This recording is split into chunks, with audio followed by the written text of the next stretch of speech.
Hello, Emmanuel Shachaf. Hello, hello. Your feelings and your thoughts. We are in Israel, talking about perhaps the ideas of the Federation, and your thoughts are? That we are in total chaos. The state of Israel is in total chaos presently, in security-wise, politically, legally, constitutionally, economically, you name it, we're in chaos. Total chaos? Total chaos. Total chaos. Nothing is under control. Nothing? Nothing. There's a government, There's ministers. There's a government, but things are not under control. The government doesn't have any concrete plans, or at least it doesn't have any concrete plans it shares with the public. It may have plans, but it doesn't appear to be. The army is apparently out of control. It's doing whatever it's doing just under its own cognition and not under clear guidance from the government. And the government is fighting with the legal system almost every day.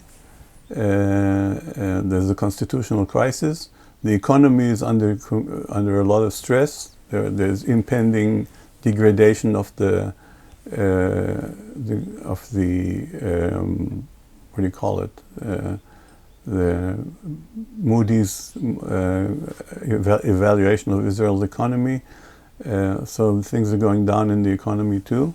And it's just happening and nobody is in charge. Well, you're saying nobody is in charge, or there is a hidden plan by the decision maker, the Israeli government, the Israeli prime minister, that are creating this total chaos? I don't think they're creating this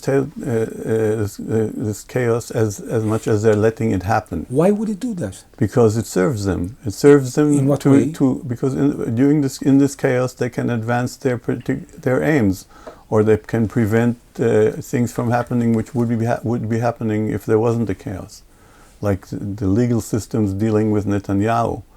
And so on and so forth. So there's a constant fight going on, and the chaos is serving the government and all these elements who are trying to promote things. Please take us into the political, practical, psychological mind of Benjamin Netanyahu. When you're saying that the chaos is serving him, in what way? As long as the chaos is going on, everybody has to be on the move in order to be ready for whatever is happening. It's impossible to gain the stability that is needed to try to remove him from office. There's always something going on. There's always some emergency which requires dealing with, and doesn't permit the opposition to get its mind together on how to handle such a situation. So this chaos serves Netanyahu very well, because he obviously is under stress. And the head of the Israeli army, that during the last hours we're being informed that even in the humanitarian zone in Khan Yunis in Gaza, they were attacking terrorists, but children were killed there. Mm-hmm. This kind of chaos serves the leaders of the Israeli army also? It doesn't serve the Israeli army, and I think the army hasn't got its act together. I think the army is part of the chaos. There are things happening in the army which shouldn't be happening in the army. For instance? There are attacks on civilians, or there are instances of collateral damage which shouldn't be happening. And it's clear that some parts of the army are doing beyond the call of duty. They're doing things that they shouldn't be doing. It's a revenge sense. Feelings of revenge are playing a role, and the knowledge that the political echelon is supporting of such things. It's supportive of such things. Nobody, when the army knows that they're not going to get called to order, then they tend to do what the feeling lets them do. And the policemen? And the police is even worse. The police has basically the police has stopped functioning being a part of a democratic state. The police has become a militia of the government and is acting just like a militia at every occasion. Do you feel, Emmanuel Shachaf, as a long-lasting citizen of the State of Israel, that you're nowadays living in a democracy? No, I'm not. I don't think we're living in democracy anymore. I think a situation where the police can act freely in a clearly non-democratic way without being called to order. That's a limit, and I don't know where it'll hit me, but I think all of us are in danger. Danger. Yes. What kind of danger? Danger that comes with an autocracy. That the government will decide to do things which are not supported by the public in any way. What about the deal, the releasing of the kidnappers? There won't be a deal. There will not be a deal. This government is not going to pursue a deal unless it is forced to, and I don't think there's anybody at this time who can force the government into a deal. Maybe after the U.S. elections, but then it's too late. Then it's going to be too late. Yeah. So there won't be a deal. There won't be a release of hostages. They'll come back, unfortunately, in body bags, one by one. All of them? I'd be surprised if anyone could be saved. Like I've been saying this all the time, and I'm very sorry about that. But this is my evaluation of the situation. And do you think that what happened in Gaza might happen in Tulkarem, in Hebron, in Nablus, in Shechem? It's happening already. It's happening. The Israeli army is dealing with the West Bank like it's dealing with Gaza. The Air Force is attacking locations in the West Bank. The forces on the ground are destroying civilian infrastructure, just like the army is destroying civilian infrastructure in Gaza. So it's completely identical. So what is going to be happening there? Well, we'll see. Maybe there'll be an intifada. A new one, the third. Another intifada. There will be ongoing strife. It'll be a constant civil war. The relationship between Israel and Jordan is in deep trouble because of what's happening in Gaza and what's happening in the West Bank, which of course seeps over into Jordan and puts stress on the Jordanian government and the kingdom. And the Egyptian state. This is a similar situation. The situation at the Philadelphia corridor, which is putting a lot of stress on the relationship with Egypt, which is afraid of that the peace agreement with Israel will be affected, and it might collapse.